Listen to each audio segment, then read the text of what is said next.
Lalaking chinop-chop at isinilid sa drum na may kimchi sauce na natagpuan sa Maynila, tukoy ng isang Chinese pero hindi pinangalanan ng NCRPO.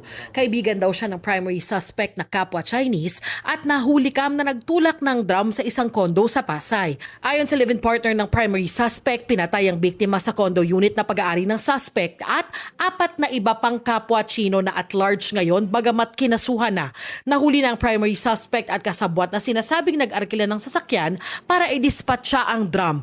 Iniimbestigahan kung may kinalaman sa krimen ng money exchange business ng biktima at 6 na Chino. Isa pang Chinong peke ang pagka-Pilipino gaya ni Alice Guo, bistado ng Bureau of Immigration.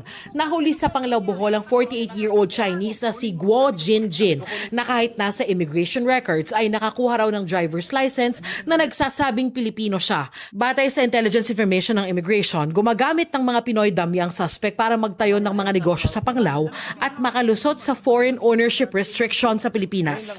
Wala pang pahayag ang suspect.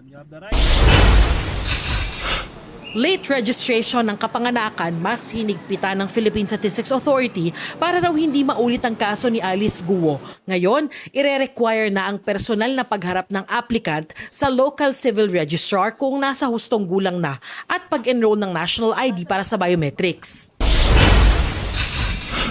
Mga panukalang alisin ng travel tax na 2,700 pesos sa first class at 1,620 pesos sa economy class pasado na sa House Committee on Tourism. Darlene Kai, nagbabalita para sa GMA Integrated News.